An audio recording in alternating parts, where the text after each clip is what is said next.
예. 이어서 우리 기우탁 철학 박사님을 모시고 정말 이번은 서울대 철학과를 나오시고 프랑스의 리옹대 박사를 마치시고 홍익대 교수로 활동하신 철학 교수님이십니다. 오늘 강의와 인성이 바로 철학과 직접 연결되는데 특별한 소중한 분을 모셨기 때문에 좀 여러분 큰 박수로 큰 기대를 가지고 좀 들어주시기 바랍니다. 네, 감사합니다.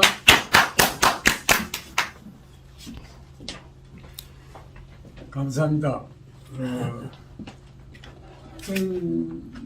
오 박사님의 강의를 통해서 우선 그 소감을 먼저 말씀드리겠습니다.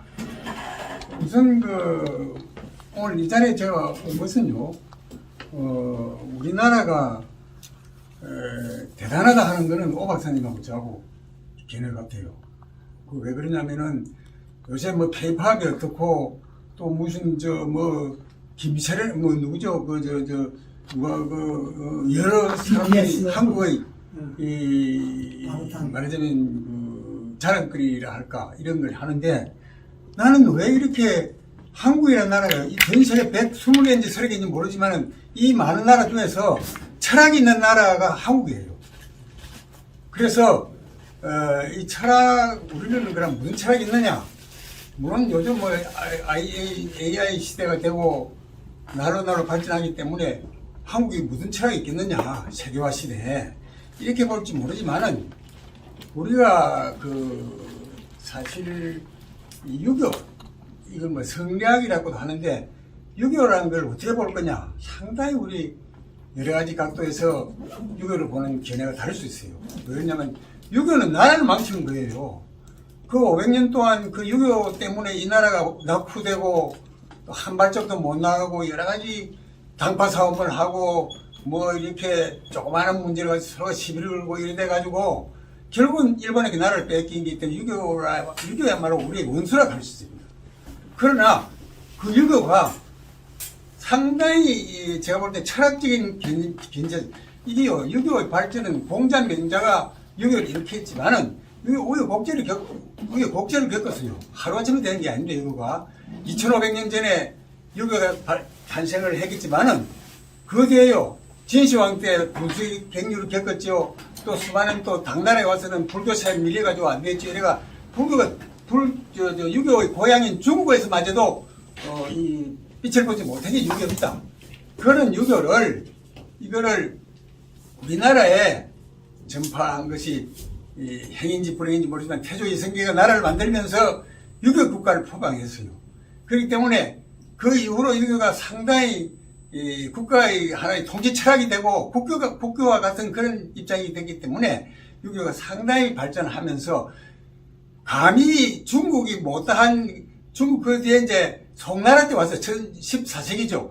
14세기 송나라 때 와서 비로소 유교가 하나의 체계를 만들었어요. 그런 유교가 이게 중국에서는 청나라라든가 기타 원나라라든가 이런 이민족들 때문에 피질 못한 것이 한반도로 넘어가지고 유교가 피운 겁니다. 그래서 제가 볼 때는 이 유교야말로 우리가 아까 말한 것처럼 과도 있지만 공도 커요. 그럼 지금 현재요, 유교 이야기에 나오면요, 지금 우리나라에서는 성균관 대학에서 유학대하고 이거 한데, 유교가 완전히 이건 낙후되고 유교를 제대로 말을 하면요, 오히려 저 사람은 꼰대다 그러고 저 사람 나라가 있다 하고 외면하고 있어요. 그러나 이거를 잘 바꾸려면 어떻게 해야 되느냐? 서양 철학하고 비교할 수밖에 없어요. 서양 철학이요, 계통이 있어요. 계통이 있기 때문에 서양 철학의 계통을 통해서 우리가 우리 조선족의 성리학하고 서양 철학을 비교를 하면서 우리의 장점을 부각시켜가지고 세계화 시대에 우리가 세계 철학의 반열에 올려놔야 된다 하는 것이 저 생각이 돼요. 그래서 저는 서울대학의 철학과를 고등학교 때부터 희망을 해가지고 결국은 그 대학을 졸업하고 또 석사는 언론 철학을 했습니다만 하고 그리고 유럽에 가서도 파리 프랑스 가서 리옹에서 박사 학위를 제출하고 이렇게 됐죠. 그래가지고 프랑스 정부 초청으로 칸트하고 윤옥을 비교하는 이걸 가지고 프랑스 국립사회과학연구소에서 2007년에 한국 대표로 중국 한 사람, 일본 한 사람한테 내가 한국의 유교 정신을 일본보다 중국보다 낫다는 것을 이야기함으로써 받는 박수를 받는 바 있습니다.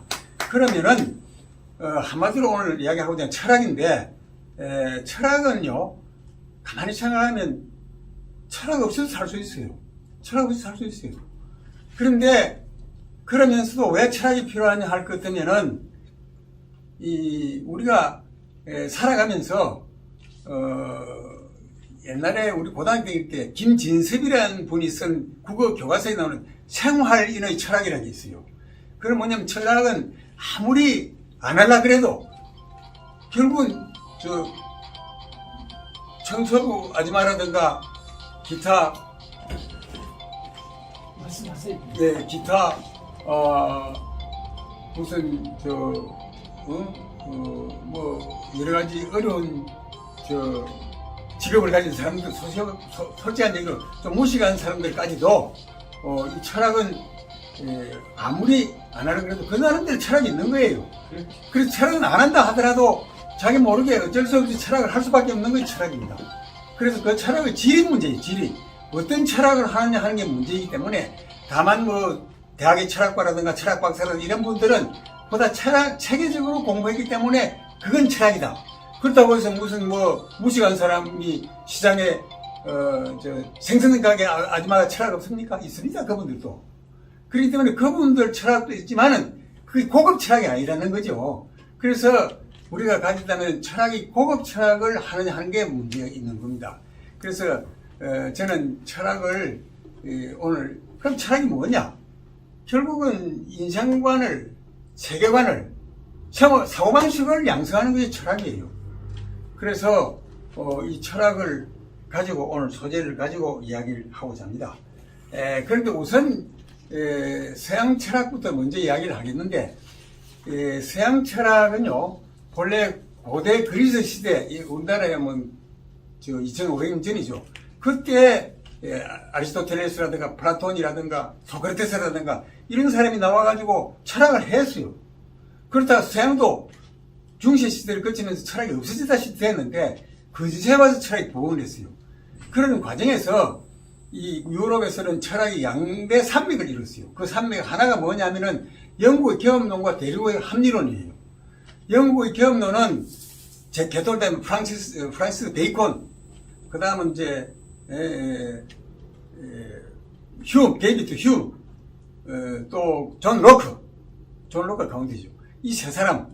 그리고 이 대륙에는 데카르트, 스피노자, 또 라이프니츠 이런 사람들이 각각 합리론과 경험론을 가지고서 서로가 양대 산맥이 이루어졌어요. 그래서 이게 꼭 아주 치열한 싸움을 벌리는데 이것이 칸트에 와가지고 종합을 한 겁니다. 칸트에 와서.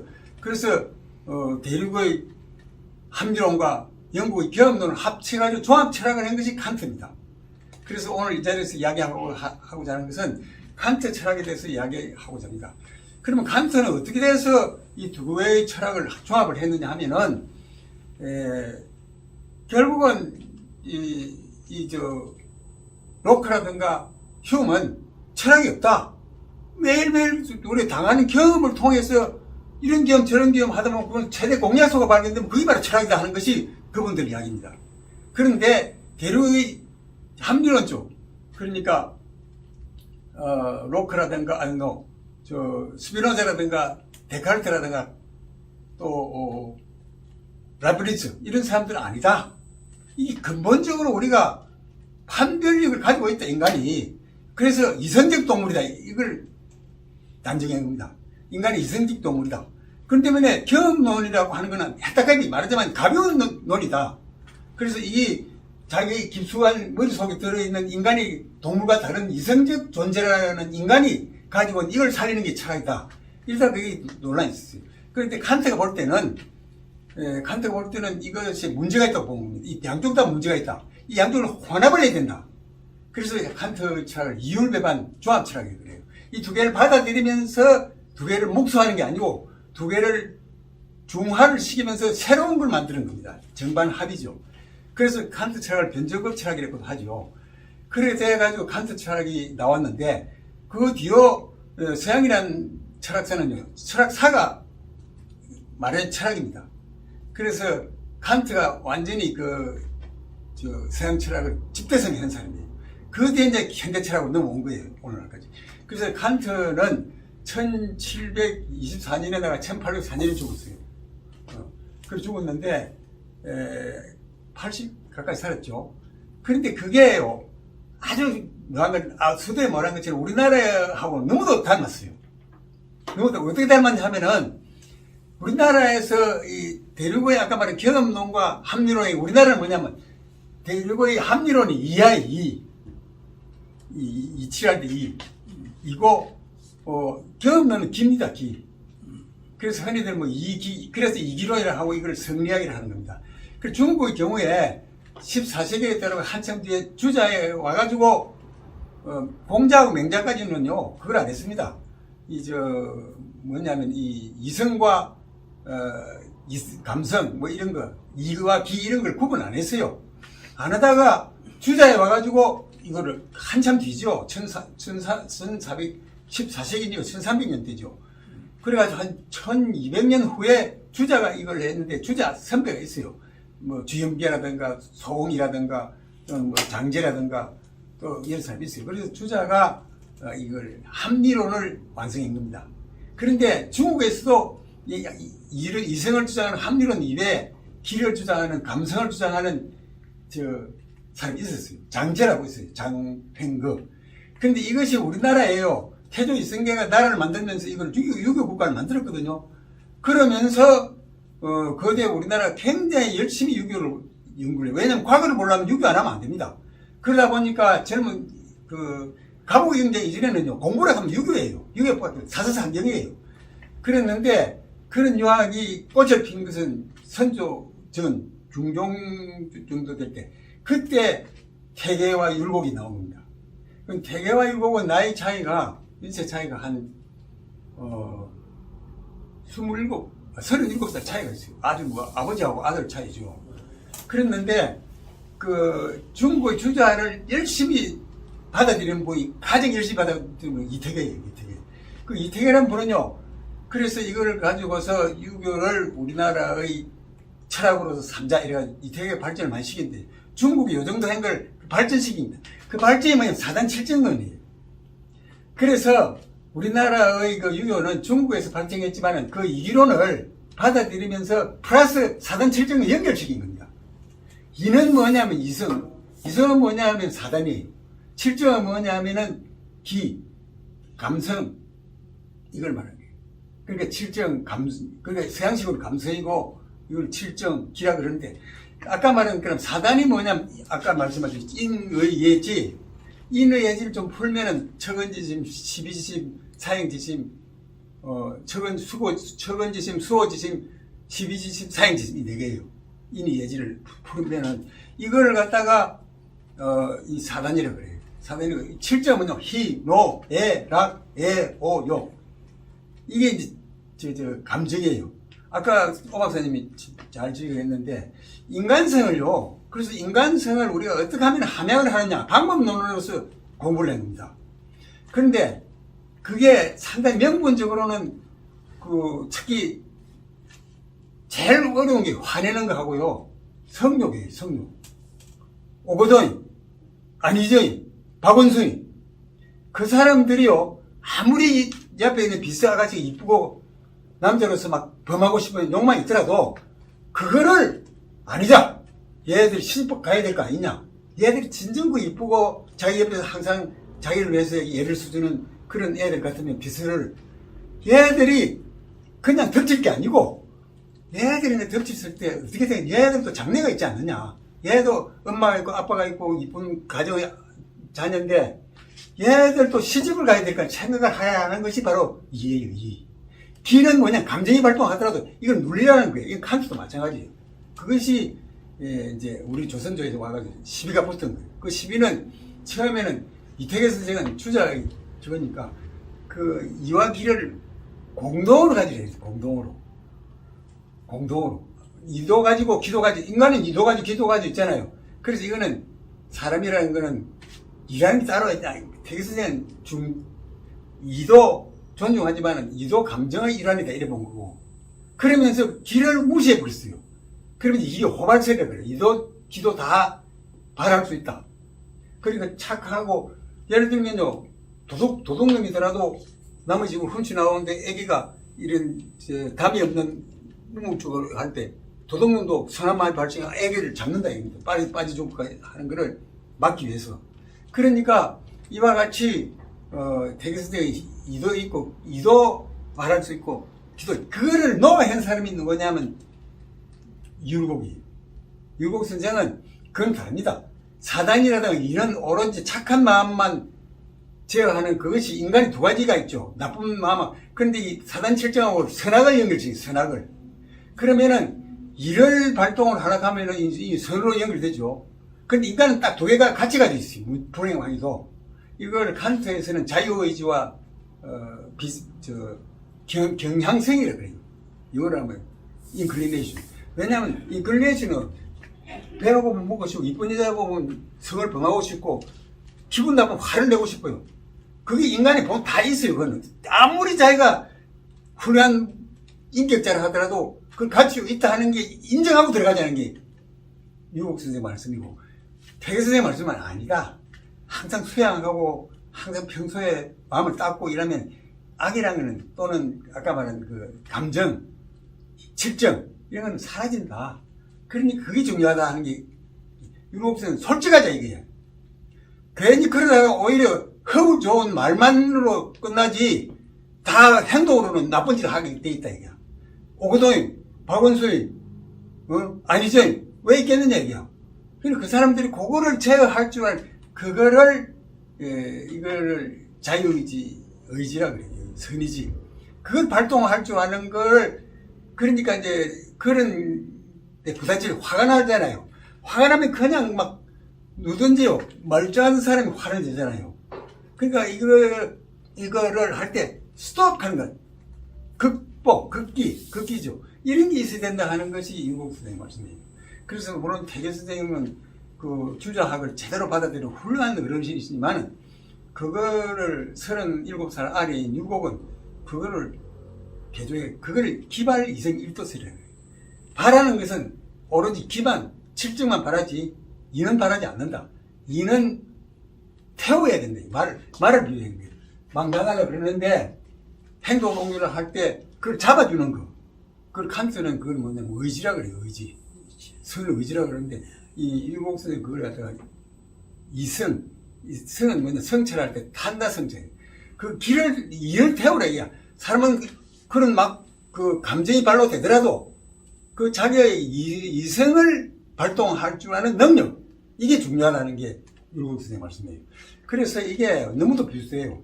너무도 비슷한데 이게요, 칸트도 그렇고 율곡도 그렇고 양쪽 다 이와기를 이야기를 해요. 이와기 관계인데 중간이 없어요.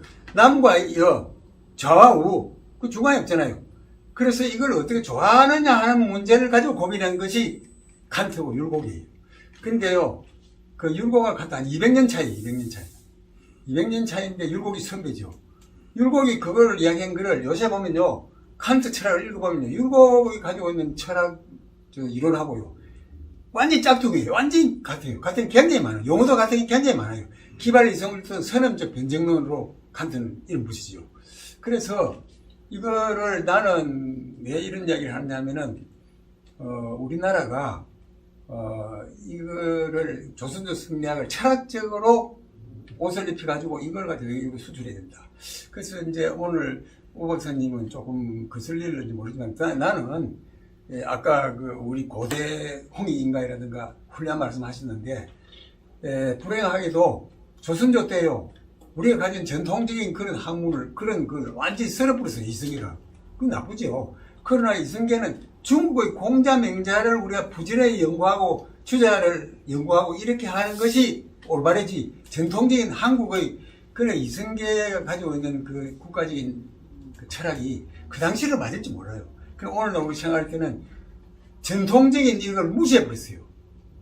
그래가지고 마치 유교만이 그런데 행인지 불행인지 모르지만 중국의 유교를 바꾸지 못했어요. 왜? 원나라가 이민족이에요. 청나라 이민족이 완전히 지배를 했기 때문에 이 사람들은 한민족이 가지고 있는 그런 사상을 배제시켜 버린 거예요. 그런데 그 유교가 수습된 상태를 한반도가 그걸 피웠다 이거죠. 그런데 일본도 배워갔습니다. 일본도 명추신을 할 때 교육치거를 만들 때 일본이 명추신이라고 딴 게 아니잖아요. 제국주의를 왕을 다시 불러들인 게 명추신 아닙니까? 그럴 때 그 명추신이 교육치거를 헌법에 있기 전에 교육치거를 만든 그게 이태계 선생의 그 성학십도 그걸 그대로 복사한 겁니다. 그 일본 사람들은요 이태계 선생 굉장히 존경합니다. 굉장히 존경해요. 그래서 그 함부르크에 독일 함부르크에 대계관 만든 일본 사람들이 도와줬어요. 그런 정도예요.